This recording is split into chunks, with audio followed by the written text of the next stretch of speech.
صحابہ نے خندق کھودی تھی، خندق کے موقع پر خندق مانے کھائی ایک کھودی تھی، تو وہاں سے آ نہیں پا رہے تھے مشرکین جو دشمن تھے، وہاں سے نہیں چونکہ بیچ میں خندق تھا، لیکن ایک شخص تھا جس کا نام تھا عمر ابن عبد ود، عمر ابن عبد ود، اس کے بارے میں مشہور تھا کہ یہ 100 بندوں سے اکیلا لڑ لیتا ہے، 100 بندوں سے اکیلا لڑ لیتا ہے، یہ بڑا مشہور تھا۔ تو اس نے کیا کام کیا، خندق عبور کر کے اس طرف آ گیا صحابہ کی طرف، اور آ کے للکارنے لگا، کیا للکارنے لگا کہ آؤ کون جنت خریدے گا، آؤ کون جنت خریدے گا، یہ چیلنج کر رہا ہے بڑے بڑے کہ مجھ سے کون لڑے گا۔ اب صحابہ کے درمیان بھی، مسلمانوں کے درمیان بھی اس کی بہادری مسلم تھی، اس کو مانتے تھے بہادر کہ بندہ یہ بندہ بڑا بہادر ہے، اس کے ساتھ جو جائے گا لڑنے کے لیے وہ مرے گا، تلوار بہت کمال کی چلاتا تھا۔ عمر ابن عبد ود 100 بندوں کے مقابلے میں اکیلا، تو پہلی بار اس نے چیلنج کیا، مولا علی کھڑے ہوئے، حضور نے بٹھا دیا، حضور نے بٹھا دیا۔ دوسری بار اس نے چیلنج کیا، مولا علی کھڑے ہوئے، سارے صحابہ موجود ہیں، کھڑا کوئی نہیں ہو رہا، مولا علی کھڑے ہوئے، حضور نے بٹھا دیا۔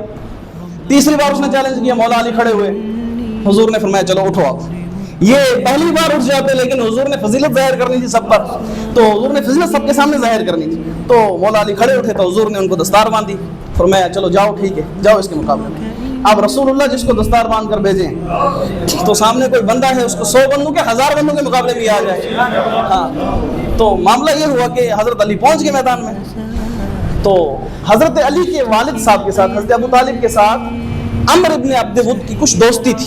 جب اس نے حضرت علی کو دیکھا، اس نے فرمایا تم کیوں آئے مرنے کے لیے، تمہارے باپ کے ساتھ تمہیں دوستی، کسی اور کو بھیجو۔ تو فرمایا نہیں، تم نے جب چیلنج کیا تو میں آ گیا ہوں۔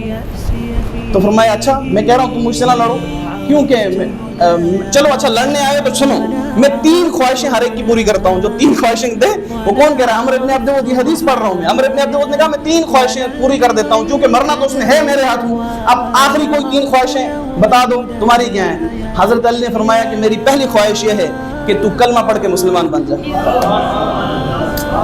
ومن احسن قولا ممن دعا الی اللہ، اس سے بڑھ کے بہتر کس کی بات ہے، یعنی اس سے بڑھ کر بہتر کسی کی بات نہیں ہے جو لوگوں کو اللہ کی طرف بلائے۔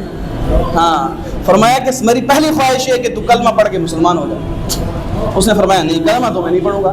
فرمایا کلمہ نہیں پڑھو گے تو پھر سنو، دوسری خواہش میری یہ ہے کہ واپس چلے جاؤ، مت کرو قتال نہ کرو، واپس چلے جاؤ، ایسے ہمیں پریشانی آپ کو بھی پریشانی۔ فرمایا نہیں، اور اس نے کہا، عمر ابن عبد ود نے کہا نہیں میں تو آیا ہوں، تیسری خواہش بتاؤ۔ حضرت علی نے فرمایا چلو تیسری خواہش یہ ہے کہ میدان حاضر ہے، آؤ لڑیں پھر۔ فرمایا میدان حاضر ہے تو تم پھر آ جاؤ۔ یہ بات مولا علی نے کر دی، صحابہ سارے پیچھے کھڑے ہیں، یہ دونوں بندے، ان کی فوج اس طرف ہے، مسلمانوں کی فوج اس طرف ہے، بیچ میں 2 بندے ہیں۔ حضرت مولا علی کی عمر اس وقت تقریباً 28 سال ہے، اور وہ بہت بہادر ہیں، اور مولا علی جسمانی اعتبار سے اتنے پاورفل دکھتے تو نہیں تھے، وہ تو ایمانی قوت تھی، ہاں وہ تو لگتے تو نہیں تھے اتنے بھاری بھرکم جسم والے، وہ تو بڑا تھا، وہ آگے سے کہہ رہا ہے میں نے اپنے گھوڑے کو اتنا کھلایا ہے، میں اتنے پستے کھاتا ہوں، میں اتنے بادام کھاتا ہوں۔ مولا علی نے فرمایا چلو یار میری تیسری خواہش ہے تو میرے ساتھ لڑ۔ تو کہتے ہیں ٹھیک ہے۔ اب صحابہ کہتے ہیں ان دونوں میں مول بھیڑ ہوئی، اتنی سخت مول بھیڑ ہوئی کہ دھول آسمان جلنے لگی، بالکل دھول، نہ مولا علی دکھ رہے ہیں نہ وہ کافر دکھ رہا ہے، کچھ نہیں دکھ رہا۔ تو صحابہ کہہ رہے ہیں بالکل کچھ نہیں دکھ رہا، تلواروں کی چھنکار ہے، تلواریں لگ رہی ہیں، اب بالکل تلواروں کی چھنکار بند ہوگی، لیکن دھول اس قدر ہے کہ دکھائی کوئی نہیں دے رہا۔ صحابہ پریشان، پتہ نہیں کیا بنا، پتہ نہیں کون مرا، پتہ نہیں مولا علی شہید ہوئے یا پھر وہ جہنم میں پہنچا، کیا معاملہ ہوا، ابھی تک کوئی بات نہیں۔ دھول میں سے آواز آئی، نعرہ اللہ اکبر، مولا علی نے تکبیر، نعرہ تکبیر بلند کیا۔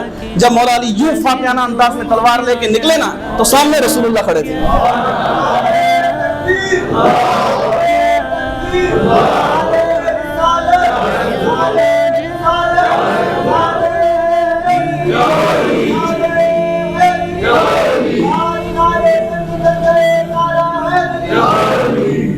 تو پھر صحابہ نے کیسا نعرہ لگایا ہوگا، آپ ذرا اندازہ لگاؤ۔ تو یوں فاتحانہ انداز میں جب جو ہے حضرت علی نکلے نا، اس حدیث کے الفاظ ہیں کہ رسول اللہ صلی اللہ علیہ وسلم کا چہرہ چاند کی طرح چمک رہا تھا۔ حضرت علی کو فاتحانہ انداز میں دیکھتے ہوئے نا حضور کا چہرہ جو ہے چاند کی طرح چمک رہا تھا۔ تو حضرت علی یوں تلوار لے کے چل رہے ہیں اور فرمایا یہ بیوقوف تھا، یہ بیوقوف تھا، نصر الحجارۃ صفاحۃ رأیہ نصرت رب محمد بثوابی۔ حضرت علی نے شعر پڑھا، شعر کیا پڑھا، شعر کہا کہ یہ بیوقوف تھا، پتھروں کی مدد کرنے آیا تھا، میں رب محمد کی مدد کرنے آیا تھا۔ یہ بیوقوف تھا, یہ آیا تھا پتھروں کی مدد کرنے کے لیے, میں آیا تھا رب محمد کی مدد کرنے کے لیے. اور فرمایا حضرت علی نے تمام مسلمانوں کے لیے ایک پیغام دیا ایک شعر میں, فرمایا اے لوگوں, دنیا بھر کے لوگوں سن لو, کبھی یہ گمان بھی مت کرنا کہ اللہ اپنے دین کو, اپنے نبی کو بے یار و مددگار چھوڑ دے گا. یہ کبھی گمان بھی مت کرنا. سب کو کہا, میں چلا گیا, تم کیا سمجھتے تھے میں ہی ہوں, کیا پتا کتنے فرشتے تھے میرے ساتھ. ہاں, کبھی گمان بھی مت کرنا کہ اللہ تعالیٰ اپنے دین کو اور اپنے نبی کو اور ان کے ماننے والوں کو کبھی بے یار و مددگار چھوڑے گا, ہو ہی نہیں سکتا.